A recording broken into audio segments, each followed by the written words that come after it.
Assalamualaikum warahmatullahi wabarakatuh. Kami dari kelompok pengantar bisnis yang materinya manajemen sumber daya akan mempresentasikan presentasi kami. Sebelum kami presentasikan, kami akan memperkenalkan diri dimulai dari saya. Saya selaku moderator, nama saya Noval Diandra. Saya Yeni Almisa selaku penyaji pertama. Saya Dea Ayunda Rizka sebagai penyaji kedua. Saya Gladys Vinolia sebagai penyaji ketiga. Saya Fauzan Roza sebagai penyaji keempat. Pengertian sumber daya manusia adalah suatu ilmu cara maupun teknik yang dapat mengatur dan mengembangkan potensi atau peranan sumber daya manusia agar dapat berfungsi sesuai dengan harapan serta memaksimalkan potensi dari sumber daya alam mencapai tujuan dalam suatu perusahaan. Pendekatan dalam manajemen sumber daya manusia.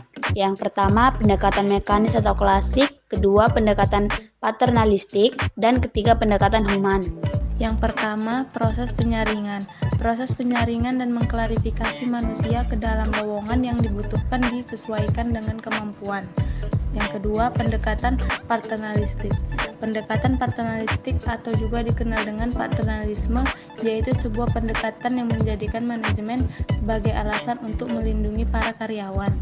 Yang ketiga, pendekatan human adalah dengan tetap mempertimbangkan sosial terhadap pekerja dan karyawan sehingga hak-hak individu dalam perusahaan juga harus dipertanggungjawabkan. Peran serta fungsi manajemen sumber daya manusia.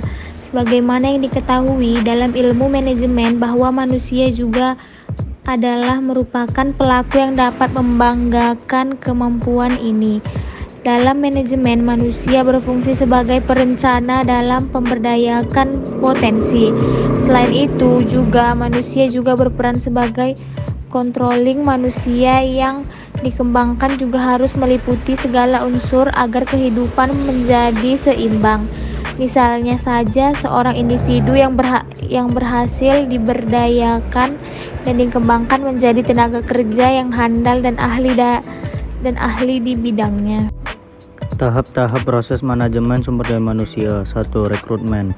Rekrutmen adalah proses penyaringan dan mengklasifikasikan manusia ke dalam lowongan yang dibutuhkan dan disesuaikan dengan kemampuan. 2. Maintenance.